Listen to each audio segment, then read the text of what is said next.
Hello friends, कैसे हैं आप सब लोग। तैयारी पुर के इस YouTube चैनल पे आपका स्वागत करता हूं। मैं विश्राम पुरोहित और हम जो मैथ्स की श्रृंखला हमने चालू कर रखी है CET के लिए और थर्ड ग्रेड के लिए, उसको जब आज हम आगे बढ़ाते हैं। अभी तक जो भी वीडियोस हमने अपलोड करे हैं उस पर आपका लोगों का बहुत बहुत प्यार हमें मिल रहा है, तो अपना प्यार ऐसे ही बनाए रखें दोस्तों। और अमेजिंग ट्रिक्स और शॉर्ट ट्रिक्स वगैरह सबके लिए तैयारी पुर के चैनल के साथ जुड़े रहें दोस्तों, ठीक है। तो अब हम स्टार्ट कर रहे हैं हमारी परसेंटेज की नेक्स्ट क्लास। परसेंटेज कल हमने काफी सारा कुछ देखा था।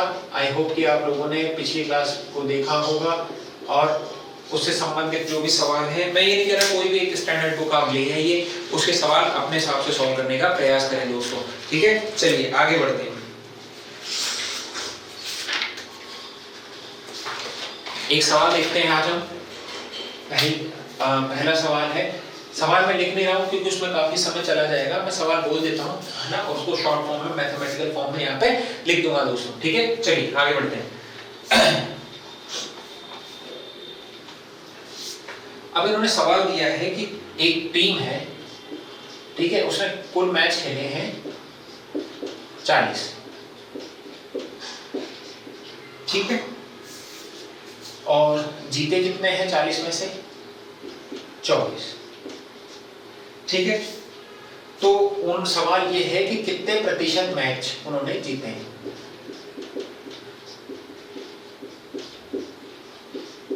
ठीक है। बहुत आसान सा सवाल है, ऐसे सवाल भी आपके पेपर में आ जाते हैं। अब हमें क्या देखना है, परसेंटेज की मैच जीते कितने हैं 24, कितने में से जीते हैं 40 में से, यही तो परसेंटेज, ठीक है। अब हमें परसेंट का साइन लगाना है, तो क्या करेंगे, 100 से गुणा कर देंगे, ठीक है। 4 से काटेंगे ये 10 बार, ये 6 बार, ये 10 से, तो कितना हो गया 60% मैच इन्होंने जीते हैं, ठीक है। और ऐसे भी आप देख सकते हैं कि 60% जो है ऑप्शन जो है इसके आप देखें तो इन्होंने लिखा है 70%, 40%, 60% और 35%, ठीक है। तो आपको 40 में से अगर 24 मैच जीते तो कितना परसेंट चाहिए, अगर 24 चाहिए तो ये 7 चौक 28 हो जाएगा, नहीं होगा, ये 4 चौक 16 हो जाएगा, ये भी नहीं होगा, ये 24 हो जाएगा 60, ठीक है। तो ऑप्शन से भी आप कर सकते हैं, बिल्कुल बेसिक सा सवाल है, ठीक है। चलिए आगे बढ़ते हैं। अब इन्होंने एक सवाल दिया है कि एक गांव की कुल जनसंख्या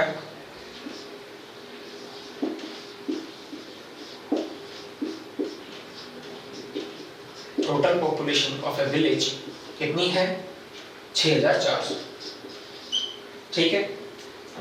उन्होंने कहा है कि शिक्षित हैं वो 30%, ये शिक्षित, इन्होंने पूछा है सॉरी अशिक्षित हैं, तो शिक्षित पूछे हैं कि शिक्षित कितने होंगे, ठीक है। ऑप्शन भी एक बार मैं लिख देता हूँ, 3, 32, 80,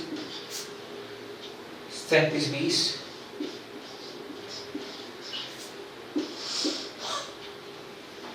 4480 और 4920, ठीक है। अब आपको इस सवाल का आंसर देना है दोस्तों। देखिए एक बार आप थोड़ा सा सॉल्व करें, अगर हमें सॉल्व करना होगा तो कैसे हम इसको सॉल्व करने वाले हैं दोस्तों, वो चीज भी हम सीखेंगे, ठीक है।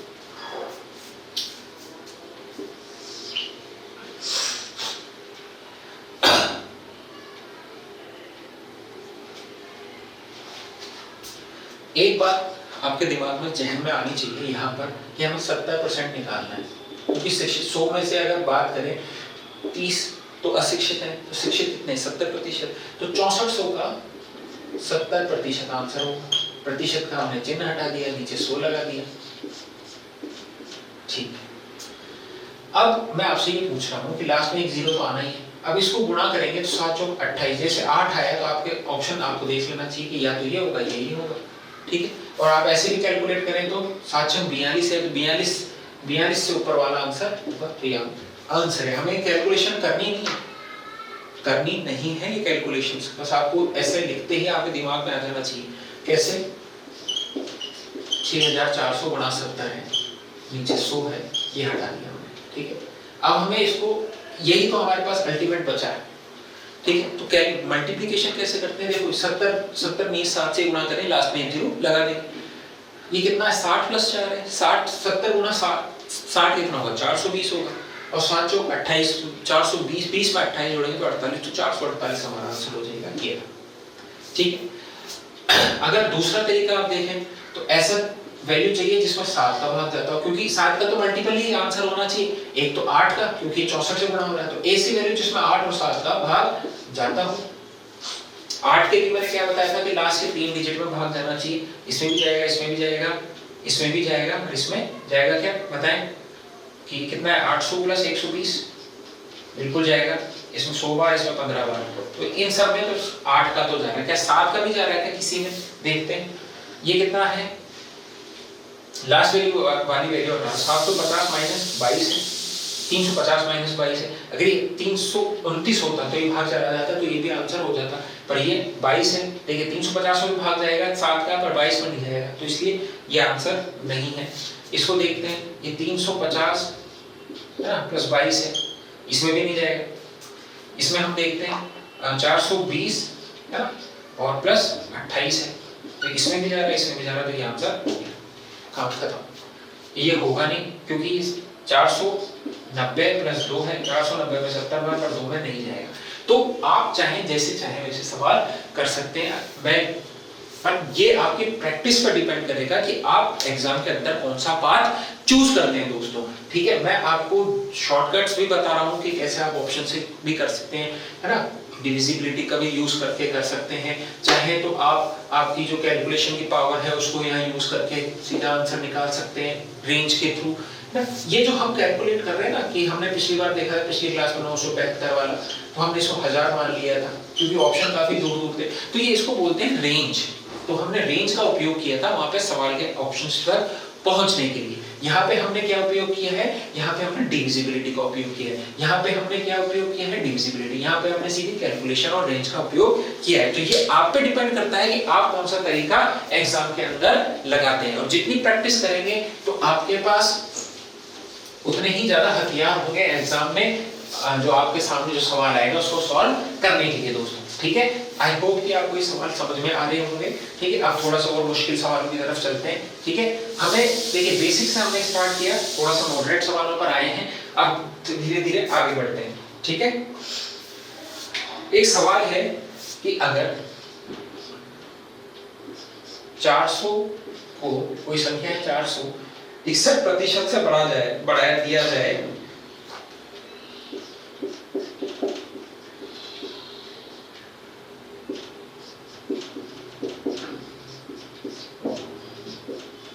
तो संख्या क्या होगी, ये सवाल है। ऑप्शन में दे देता हूं आपको, 360, दूसरा 720, तीसरा है 644 और चौथा है 561, ठीक है। अब एक बात बताओ मेरे दोस्तों, इस सवाल को सॉल्व करने की जरूरत नहीं है, ठीक है। जैसे परसेंटेज हटाएंगे तो 4 रह जाएगा, यहाँ पे नीचे 100 आएगा, ये कट दोनों भी बढ़ जाएंगे, तो 61 गुणा 4 ही तो करना है आपको, ठीक है। फिर उसको 400 में जोड़ देना है, यही तो करना है। देखो 61% से बढ़ाने का मतलब क्या है कि 400 में जो 400 है प्लस 400 का 61%, ये वैल्यू कैलकुलेट करनी है आपको। 400 को 61% से बढ़ाया जाए तो 400 तो ये है, और इसमें क्या जोड़ना है, 61% किसका, 400 का ही, है ना। ये कितना है, लास्ट में 4 24 244, और इसको जोड़ेंगे तो 644 आपका आंसर हो जाएगा, ठीक है। नहीं तो आप ऐसे भी कैलकुलेट कर सकते हैं, सीधा लास्ट में जिसकी यूनिट डिजिट 4 हो, ऐसा ऑप्शन जिसमें लास्ट में 4 आ रहा हो, एक ही ऑप्शन है, 644 हमारा आंसर हो गया, ठीक है। आपको कैलकुलेशन करनी है, क्योंकि आप देखिए 400 तो लास्ट डिजिट यहाँ तो 0 है, जो भी डिजिट आएगी वो यहाँ वाली आएगी, क्योंकि हम जब एडिशन मल्टीप्लिकेशन करते हैं तो यही तो हमने किया, पहली इकाई का 4 है, ये सवाल सॉल्व, काम खत्म। हमें नहीं में कैलकुलेशन करनी है दोस्तों। बस मैं यही समझाने वाला हूँ, ये चीज आपके दिमाग में रख लो कि एग्जामिनर आपसे कैलकुलेशन नहीं करवाना चाहता, वो ये चाहता है कि आप सवाल को जल्दी से जल्दी किस प्रकार सोच पाते हैं, वो आपके दिमाग का जो लेवल है उसको चेक करना चाहता है, कैलकुलेशन नहीं करवाना चाहता है वो पेपर। ठीक है, चलिए। A number is increased by 22.5% given। ठीक है, कोई नंबर है x, ठीक है, उसको 22.5% से बढ़ा दिया, तो जो संख्या आई वो कितनी है? 98। ठीक है, तो वो ये पूछ रहा है कि x क्या है। ठीक है, ऑप्शन हम लेते हैं A 45, B 18, C 80 और D 81। ये ऑप्शन है आपके दोस्तों सामने। अब बताएं,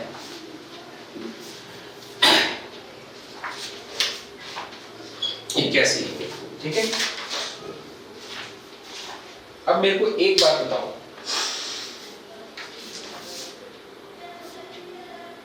क्या ये आंसर हो सकता है क्या आपका? 45 का अगर 100% जोड़ते तो भी 90 ही आता है, क्योंकि 45 में 45 जोड़ेंगे, 45 100%, उसमें फिर 45 जोड़ा मतलब 100% करते हैं, 2 गुना कर देंगे तो भी 90 आएगा। ये तो 98 है, तो 45 नहीं हो सकता। अगर 45 नहीं हो सकता तो 18 भी नहीं हो सकता, क्योंकि ये दोनों तो छोटे रह जाएंगे। ठीक है, अब इस सवाल को सॉल्व करने के या तो सी होगा या डी होगा, इसीलिए एक को लेके आप सॉल्व कर सकते हैं। ठीक है, तो करते हैं। देखिए, मान लीजिए मैं 80 ले लेता हूँ, 80 से कैलकुलेशन आसान रहेगी।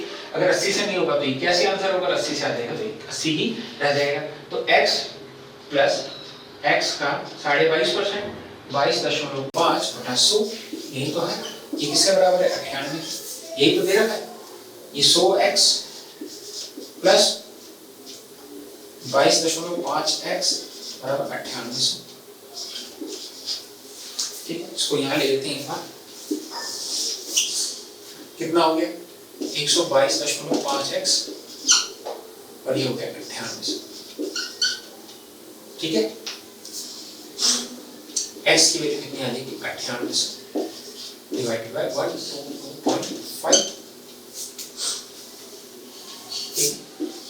x की वैल्यू यहाँ हमने सॉल्व करी तो 5 से कट जाएगा।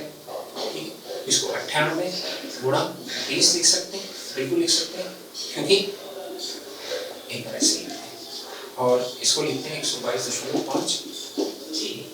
मैं आपको बता रहा हूँ कि पेपर में बच्चा करता कैसे है, फिर हम इसको सीखेंगे कि हमको करना कैसे। ठीक है, अब आप देख लेना कैलकुलेशन यहाँ से यहाँ है कि बच्चा यहाँ तक आ गया, फिर वो क्या करेगा? इसको 5 से काटेगा, 98 गुणा 20। ठीक है, क्योंकि 5 से 20 बार कटेगा, इसको काटेंगे तो कितना जाएगा? 2 बच गया 4.2 बच गया 24.5। ठीक है, अगर कोई बच्चा बहुत मेहनत करता है अपनी कैलकुलेशन तो उसको सीधा दिख जाएगा कि इसका 4 गुना है, क्योंकि वो ये जानता है कि 24 का 4 गुना कितना होता है? 96 होता है। 24 को 4 से गुणा करने पर कितना आता है? 96। ये बात सही है, और आधे को 4 से गुणा करेंगे तो ये 2 आता है, तो 96 प्लस 2, तो ये सीधा हमारा कितना हो जाएगा? 4 गुणा 20 दैट इज 80। और अगर वो ये भी नहीं समझ पा रहा है तो अब यहाँ से फिर वो 5 से कटेगा, तो ये घटा 4 बार। ठीक है, ये घटा 4.9 बार। अब ये 49 का डबल लिखता है उसको, तो 2 और 20, तो 20 बार कट जाएगा, 1 4 80। अब देखो दोस्तों, क्या ये सवाल कहां से शुरू हुआ? ठीक है, ये, और हम कहां तक पहुंचे और कितनी कैलकुलेशन अपने को करनी पड़ी। जब इस प्रकार के सवाल आते हैं ना, तो आपके पास सबसे बढ़िया ऑप्शन बताओ क्या रहता है इस सवाल को सॉल्व करने का? सीधा ऑप्शन से सॉल्व करो। ठीक है, ये तरीका मत अपनाओ, क्योंकि अगर ये आपने तरीका अपना लिया तो आपका सवाल बहुत ज्यादा टाइम लेने वाला है। अब आप इतनी कैलकुलेशन फिर उसको वापस छोटा कर रहे हो। ठीक है, तो इन सवालों में जहां आपको फंस जाते हैं ना, यहाँ पे सबसे बढ़िया तरीका है ऑप्शन से काम करना। ठीक, 2 ऑप्शन अपन ऑलरेडी एलिमिनेट कर चुके हैं कि 45 नहीं हो सकता, 18 नहीं हो सकता, 45 और 18 आपके आंसर्स नहीं हो सकते दोस्तों। ठीक है, अगर ये दोनों आंसर नहीं है आपके तो आंसर हो गया तो 80 से या 81 से। अब आपने देखा कि 80 से कैलकुलेशन जो है वो थोड़ी आसान हो जाएगी।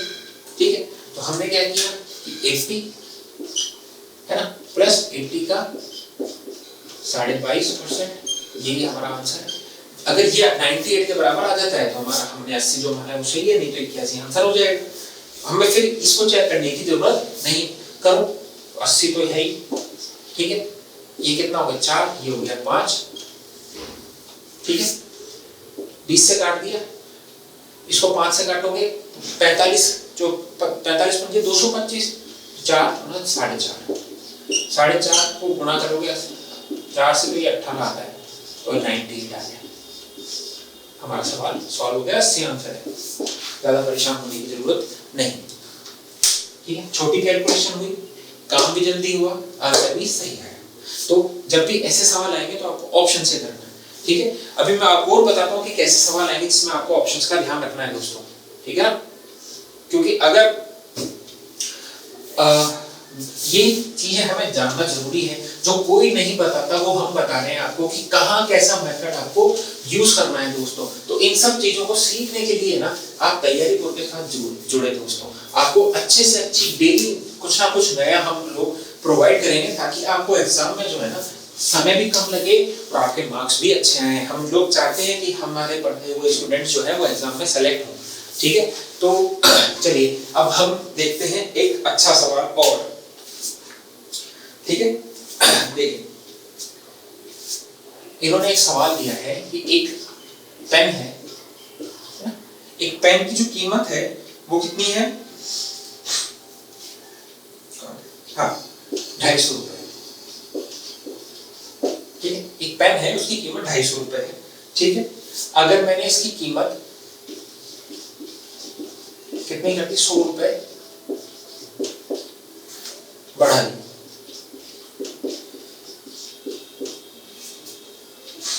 तो कीमत में कितने प्रतिशत की वृद्धि हुई?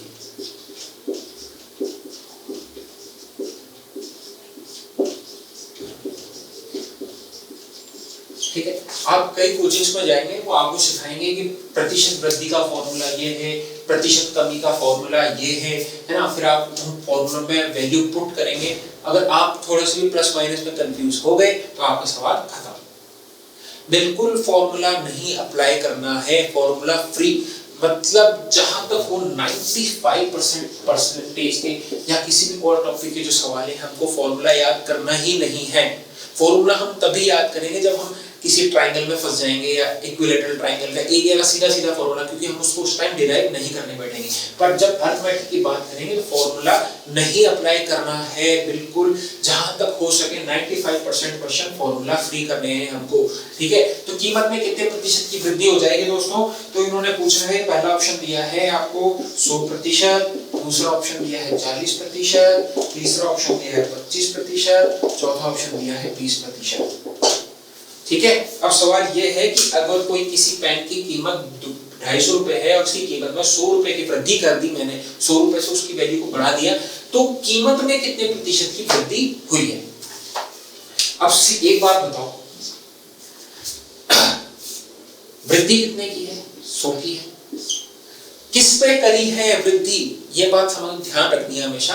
किस पे करी है? 250 रुपए पे तो करी है ना, तो 250 पे वृद्धि कर दी।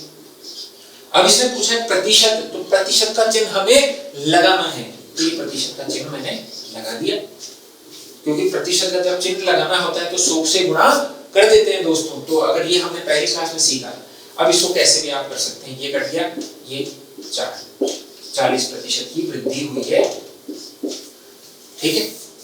तो ये हमारा आंसर होता है दोस्तों। देखिए पेन की कीमत 250 थी, 100 रुपए बढ़ा दी, तो 250 पे 100 बढ़ाए हैं, 250 पे 100 बढ़ाए तो 40% हमने बढ़ाया। यहाँ से हम कैलकुलेट कर सकते हैं दोस्तों, ठीक है। सिंपल सा सवाल था, ठीक है। बिल्कुल ना तो हमें ह्रास दर निकालनी है ना वृद्धि दर निकालनी, किसी भी प्रकार का कोई फॉर्मूला हमको नहीं याद करना है दोस्तों। अगर फॉर्मूले में पड़ गए तो आपका काम खराब होने वाला है दोस्तों, ठीक है। तो फॉर्मूला फ्री मैथ्स की तरफ आगे बढ़ते हैं, हमारे दिमाग को शार्प करते हैं, नए नए कंसेप्ट सीखते हैं, स्किल सीखते हैं, उसी से हम आगे बढ़ते हैं दोस्तों। अब एक अच्छा सवाल और लेता हूं मैं, 2 सवाल और देखते हैं हम, ठीक है। कि जब किसी वस्तु की कीमत 16.50 रुपए से बढ़कर कितनी हो गई? 41.25 हो गई। ठीक है, पहले इतनी थी, अभी इतनी है। तो प्रतिशत वृद्धि कितनी है कीमत में? अब एक बात बताओ, पहले तो हमको ये पता होना चाहिए कि कितना वृद्धि हुई है। ठीक है, तो कितनी वृद्धि हुई है? 41.25 की वृद्धि हुई है। सॉरी, ये तो वैल्यू है, ये घटा सकते हैं। 5, 12 में से 5 गए तो 7, 0 में से क्या 4, 2, 3 में से ये वृद्धि हुई है। ठीक है, वैल्यू इतनी बढ़ गई है। तो अब हमें ऑप्शन भी मैं आपको एक बार लिख के देता हूँ ताकि आपको चीजें समझ में आ जाए कि सवाल जो है वो आपको एग्जाम में, ये सब परीक्षा में आए हुए सवाल है दोस्तों, है ना। तो ये मैंने नहीं बनाए कोई भी, ये सब परीक्षा के पुराने जो हैं उनमें आए हुए हैं और 50%। अब बताएं कि क्या आंसर हो सकता है।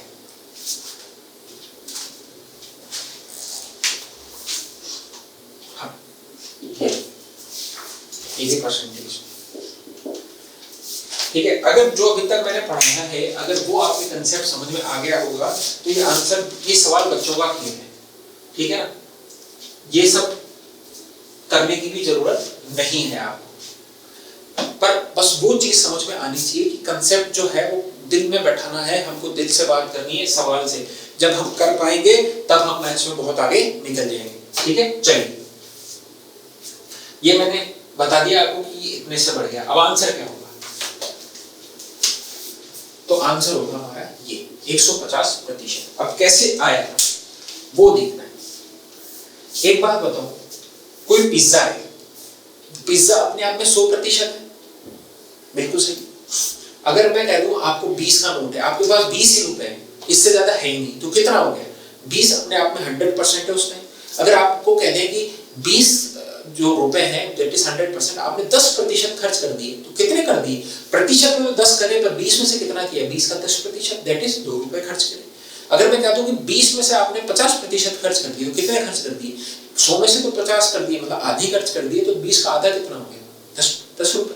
तो इस प्रकार ये सवाल कह रहा है कि 16.5 था, अब ये 41.25 रुपए हो गया है। ठीक है, तो प्रतिशत वृद्धि कितनी हुई है कीमत में? पहले इतनी थी, अब इतनी बढ़ गई। ठीक है, तो 24.75 जो है वो 16.50 का कितना प्रतिशत है? ये तो सवाल है। तो ये वृद्धि हुई है हमारे, ठीक है, किस पे हुई है? 16.5 पर। जिस पे वृद्धि होती है उसको हमेशा नीचे लिखते हैं। ठीक है, तो रूल इसको याद रख लेना है हमको कि जिस पर वृद्धि या कमी होती है उसे बटे में नीचे लिखते हैं। जब हमारी कॉपी चेक होती है, हमारे नंबर आते हैं, तो टीचर देता है, जैसे 10 नंबर दिए, 10 में से 10, ठीक है, 9 देता है तो 9/10 लिखता है कि 10 में से 9 मिले। तो हम ये कह रहे हैं 16.5 पे जो है 24.75 की वृद्धि हुई। यही सवाल है, इसको सॉल्व कर लो। ठीक है, तो ये दोनों भी 2 पे हैं तो इनको काट दो, और अब इसको काटोगे, बहुत सवाल सॉल्व करोगे, तो फिर भी मैं आपको एक बात बता देता हूँ, करके दिखा देता हूँ कि 5 से काटोगे तो 3 है ना, और 31 आएगा। इसको काटोगे ये कितना आएगा? 5 चौक 20, 4 9 है ना, और 2 495। इसको इसमें भाग दो तो एक बार 185 इसका होता है ना, 15 चौक 20 है ना, और ये हो जाएगा 150। ठीक है, तो इस तरीके से दोस्तों जो है वो आपका सवाल सॉल्व होने वाला है। पर क्या हमें ये सब करने की जरूरत है? नहीं, ये सब नहीं करना है। ठीक है, तो जब हम इसको थोड़ा सा आगे चल के करते हैं, अब इसको थोड़ा सा हम देखते हैं इसको एनालाइज करते हैं सवाल को, ठीक है। हमें मैथ्स जो है उस पेन पेपर के बिना भी करनी आनी चाहिए, ठीक। अब यहां से चलते हैं, इन सबको मैं हटा देता हूं, सिर्फ ऑप्शन रख देता हूं।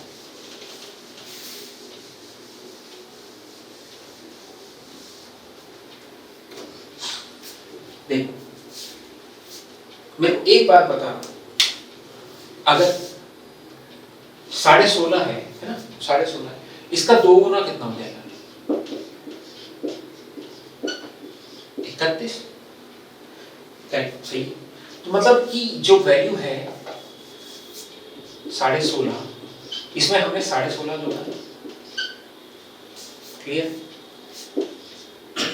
सॉरी 33 हो जाएगा, 33। तो 16.5 में 16.5 जोड़ा है, मतलब ये 100% है, ये 100% है। तो वृद्धि कितने की होगी? 100% की और वृद्धि होगी, ठीक है। पर हमारी जो वृद्धि है वो 33 से तो ज्यादा है। 33 से कितनी ज्यादा है? 8.25। ये भी सही बात है। अब एक बात बताओ, क्या ये इसका आधा है क्या? ये इसका आधा है क्या? 50% ही तो है। 165 का आधा 82.5 ही तो होता है। जब आप मैथ्स में अच्छे लेवल पे सवाल करने हैं आपको, तो ये सब सीखना पड़ेगा। तो ये 50% है, आपने 100% तो यहाँ जोड़ ही दिया, उसमें 50% और जोड़ दिया, तो ये 150 आंसर हो गया। बताओ ये चीज समझ में आ रही है कि नहीं आ रही है दोस्तों? अगर नहीं आ रही है तो कमेंट करके बताना, मैं एक बार फिर एक बेसिक मेथड से आपको ये चीजें समझाने का प्रयास करूंगा। पर मैं चाहता हूं कि आप इस लेवल पे बात करें मैथ्स में। माना कि x 100 उन लेवल पे बात नहीं करनी है हमको, वो गए जमाने जब हम उन लेवल पे बात करते थे। हमें इन लेवल पे बात करनी है कि हम सवाल देखते ही संख्याओं को देखते हमारे दिमाग में है यार इसका 50% ये लगभग लग रहा है, एक बार मैं चेक कर लेता हूँ कि हाँ तो ये आंसर हो गया। क्लियर है? क्योंकि ये हमने देखा है कि 16 से बढ़ के लगभग 41 और 16 में 25 का अंतर है। तो आप ये देखोगे कि 25 का अंतर है तो 16 में 16 एक बार जुड़ा होगा, फिर लगभग 9 जुड़ा होगा। तो ये ना तो ये आंसर होगा ना ये आंसर होगा, इन दोनों में क्या आंसर होगा? पर इस जो 9 है वो 50% के लगभग है 16 के, तो ये आंसर होगा 100%, ये हो ही नहीं सकता। बस रेंज हमने लगाई, ये डिविजिबिलिटी लगाई, हमारा सवाल सॉल्व हो गया दोस्तों। ठीक है, चलिए आगे बढ़ते हैं।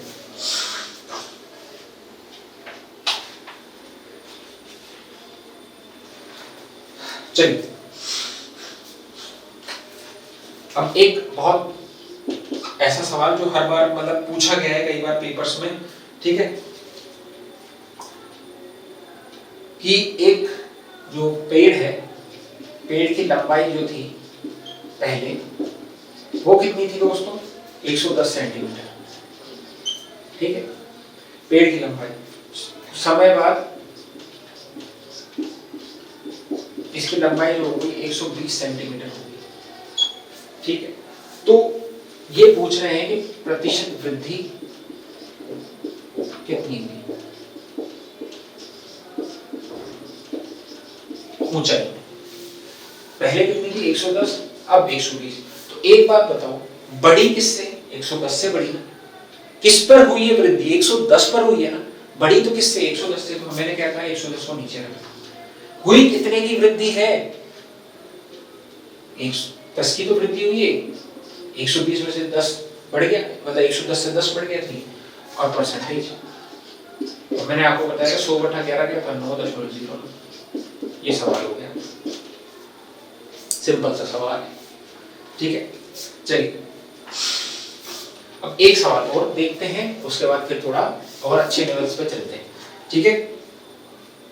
जब 700 है, ठीक है, 700 में से 15% घटाया जाता है, माइनस 700 का 15%, ठीक है, तो कितना प्राप्त होगा? तो ए ऑप्शन है हमारे पास 246, सॉरी 805, दूसरा ऑप्शन है 540, तीसरा ऑप्शन है 815 और चौथा है 595, ठीक है। अगर ये नहीं दिखा तो एक बार 595, ठीक है। इतना टाइम नहीं लगना चाहिए दोस्तों, ये सवाल हो जाएगा, हमारा आंसर हो जाएगा। ठीक है, क्यों हो जाएगा? पहली बात तो ये भी समझ में आनी चाहिए कि अगर कोई पिज्जा है वो 100% है, उसमें से कोई 15% ले जाए तो बचेगा कितना? 85% बचेगा, सीधी सी बात है। तो जब 85% बचेगा तो किसी 85% बचा किसका? 700 का। यही तो हमको निकालने की कितना बचा, या तो हम उसको घटा दें 15 को, या सीधा सीधा 85 कैलकुलेट कर ले। अब इसको आप जैसे ही कैलकुलेट करेंगे तो लास्ट में कितना आना चाहिए? 5 आना चाहिए। किस किस ऑप्शन में? ये है ना, इसमें नहीं है तो ये नहीं हो सकता। पर एक बात बताओ, अगर 700 में से किसी चीज को घटाएंगे तो संख्या बढ़ जाएगी कि घट जाएगी? भाई अगर मेरे पास 1 लीटर पानी है, उसमें से मैं 10% पानी निकाल लेता हूं, तो जग में जो पानी है वो बढ़ेगा कि घटेगा? ऑब्वियसली बात है घटेगा। तो क्या इन ऑप्शन में ऐसी कोई वैल्यू है जिसमें घट के आ रहा है? मेरा एक ऑप्शन बस बढ़ नहीं सकता, तो ये आंसर हो गया, काम खत्म। सवाल नहीं सॉल्व करने होते हैं दोस्तों, सवाल सॉल्व नहीं करने होते हैं। यही चीज मैं आपके दिमाग में सेट कराना चाहता हूं कि वो आपसे क्या चाहता है, कि वो आपके साथ खेलता है।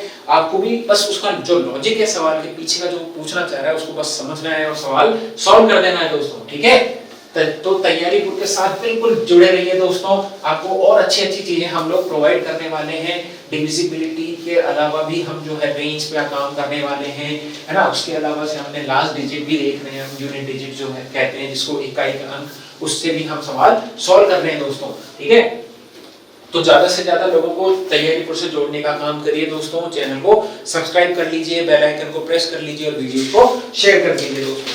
ठीक है, चलिए अब थोड़े से अच्छे और सवाल देखते हैं। इसने कहा है, ये 2 सवाल और देखते हैं ताकि आपके जो कंसेप्ट्स हैं वो और क्लियर हो जाए। इसने कहा है किसी संख्या का, मतलब x का 3/10, ठीक है, किसी संख्या का 3/10 किसके बराबर है? दूसरी संख्या के 36% के बराबर है। मान लीजिए y का 36%, ये इन्होंने दे रखा है, तथा दोनों संख्याओं का योग 88 है। इन्होंने ये भी दे रखा है कि x + y कितना है? 88 है। तो छोटी संख्या होगी। अब छोटी संख्या कैसे पता लगाएंगे? पहली बात तो ये भी हमारे सवाल समझ में आ रहा है। ठीक, अगर ये कंसेप्ट भी कई लोगों का क्लियर नहीं है, उसने पूछा है छोटी संख्या।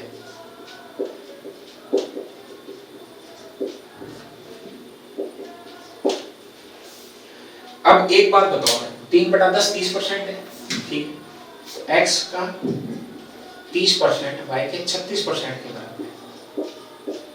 अगर ये चीज अगर आपके समझ में आ गई तो आप कभी मात नहीं खाने वाले दोस्तों। ये कंसेप्ट भी मैं आपका क्लियर करके चलता हूं, क्योंकि ये कई बच्चों की कमजोरी है। कई बड़ी बड़ी कोचिंग में पढ़ते हैं पर उनको ये चीज समझ में नहीं आती। मेरा जो पर्सपेक्टिव है, लोगों की मैथ्स की जो सोच है उसको बदलने का है कि बहुत आसानी से आप पेपर कर सकते हैं, मैथ्स डिफिकल्ट नहीं है। ठीक है, अब एक बात बताओ, इसकी तो 30% और इसकी 36%, दोनों बराबर हैं, छोटी संख्या कौन सी होगी? कई लोग कहेंगे कि x छोटी होगी, पर दोस्तों छोटी कौन सी होगी? y। वो इसलिए होगी, इसका तो आपको कितना लाना पड़ रहा है? 36%, और इसका सिर्फ 30% लाना पड़ रहा है, तब जाके दोनों बराबर है। मतलब जैसे मैं कहूं कि मेरे पास 400 है और यह है 360, अगर इन दोनों को मेरे को, इसका अगर मैं 10% लेता हूं, या इसका मैं ले लेता हूं, मान लीजिए 500 है, ठीक है, तो इसका 25% लेना पड़ेगा मेरे को, जो कि होता है 100 के बराबर। इसका कितना लेना पड़ेगा? 20% ही लेना पड़ेगा। इसका 25% इसके 20% के बराबर है। तो बड़ी कौन सी है? कि जिसका परसेंट हमको कम लेना पड़ रहा है, तो इसमें किसका परसेंट हमको कम लेना पड़ रहा है? 30 का कम लेना पड़ रहा है। तो बड़ी संख्या कौन सी? x है, छोटी संख्या y है। क्लियर है दोस्तों ये बात?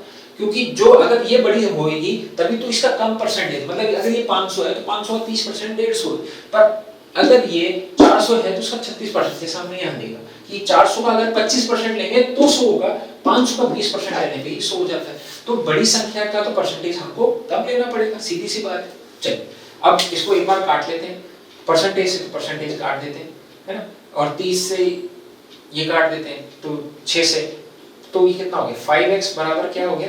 6 से काटते 6 5 ठीक है, तो अब इसको हम क्या करेंगे, x बटा y कितना आ गया 5 बटा 6 या 6 बटा 5, देखिए ठीक है। और आपको ये दे रखा है कितना x की जो वैल्यू है आप यहां से ऐसे भी निकाल सकते हैं कि x की वैल्यू कितनी है 6y बाई 5, ये वैल्यू यहाँ पर पुट कर दीजिए, ठीक है। तो x की वैल्यू जो है 6y बटा 5 प्लस y बराबर 88, क्योंकि आपको y निकालना है तो ये कितना हो गया 6y plus 5y is equal to 88 into 5, गुणा मत करो 11y हो गया 88 गुणा 5, y से ये 8 बार कट जाएगा, y की वैल्यू हो जाएगी 40, ठीक है। और x की वैल्यू जो आ जाएगी वो कितनी हो जाएगी 44, x का 44 y की 40। अब चाहे तो आप इसको सॉल्व कर लीजिए, इसका 36% और इसका 30% जो है वो बराबर आने वाला है, ठीक है। ठीक है दोस्तों, चलिए आगे बढ़ते हैं। अब हम अगला सवाल देखते हैं।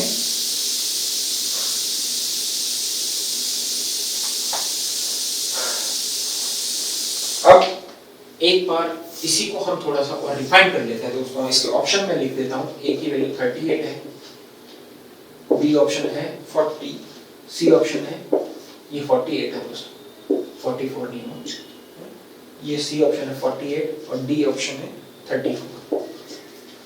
अब अगर आपको ये कैलकुलेशन से बचना है, ठीक है, तो इन ऑप्शंस का भी आप यूज कर सकते हैं, ठीक है।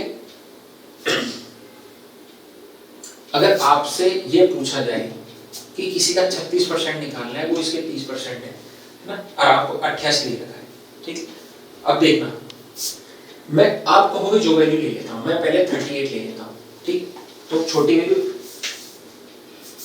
y हो गया 38, a हो x हो गया कितना 50, क्लियर। अब एक बात बताओ, ये जो 50 है ये तो ये है, मतलब 30%, तो इससे तो कितना निकल जाएगा 15, 50 का 30% 15, और इससे कितना निकल जाएगा। अब इसको आप देखो 36 गुणा 38 करोगे तो लास्ट में डॉट डॉट डॉट कुछ वैल्यूज आने वाली, तो क्या ये दोनों बराबर होंगे, नहीं। 48 ले लेते हैं, अगर y 48 ले लिया मैंने तो x तो 40 ही रह गया, जो कि गलत हो गया सवाल, ऑप्शन ही गलत पड़ा सी, तो ये भी नहीं है ये भी नहीं है। अगर मैं ये 34 ले लेता हूँ, b 34 ले लेता हूँ, तो फिर वही प्रॉब्लम आ जाएगी, जैसे 34 लूंगा तो x 44 हो जाएगा, 54 हो जाएगा। अब 34, अगर 34 को फिर मैं 36 से कैलकुलेट करूंगा तो दिक्कत है। तो अल्टीमेटली ऑप्शन क्या निकल के आ रहा है हमारे पास, अल्टीमेटली वो चीख के कह रहा है कि मेरे को ले लो 40 को, ऐसे भी कर सकते हो, 40 हमारा आंसर हो जाएगा। कैसे भी आप लोग इस सवाल को सॉल्व कर सकते हो, कोई दिक्कत नहीं है, ऐसे करें चाहे ऐसे करें, ठीक है। पर मैं इसको प्रेफर नहीं करता हूं, मैं हमेशा इनको प्रेफर करता हूं। जब भी एक इक्वेशन आती है सवाल में गड़बड़ होने के चांसेस बढ़ जाते हैं। ऑप्शन में सबसे पहले हम जब आप धीरे धीरे आगे बढ़ेंगे तो आपको पता चल जाएगा कौन से ऑप्शंस लेके हमको फर्स्ट ट्राई करनी चाहिए, ताकि उसमें 70-80% जो है चांसेस होते हैं कि आपका सवाल सॉल्व हो जाएगा दोस्तों, ठीक है। अब एक सवाल और मैं दे रहा हूं आपको परसेंटेज का, ठीक है। परसेंटेज की टोटल हमारी 4 क्लासेस होंगी दोस्तों, दूसरी क्लास अब ऑलमोस्ट खत्म होने वाली है हमारी, ठीक है। फिर 2 क्लासेस में और लूंगा आपकी परसेंटेज की, जिससे परसेंटेज आपका अच्छे से कंप्लीट हो जाएगा दोस्तों। चाहे फिर सीईटी दें चाहे आरएस का पेपर दें, आपको दिक्कत नहीं होने वाली है दोस्तों, ठीक है। चलिए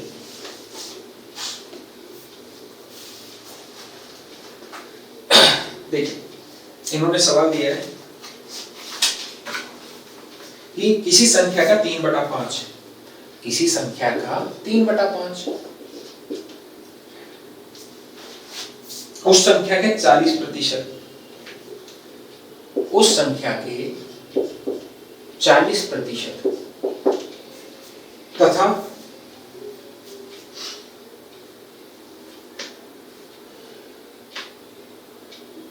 किसी संख्या का, इस सवाल थोड़ा हिंदी और इंग्लिश में गड़बड़ है, इसको छोड़ते हैं क्योंकि टाइपिंग जो है बुक्स में एरर आ जाती है दोस्तों। चलिए तो दूसरा सवाल देखते हैं। किसी संख्या का 1/5 किसके बराबर दे रखा है इन्होंने, 48 है, इन्होंने दे दिया।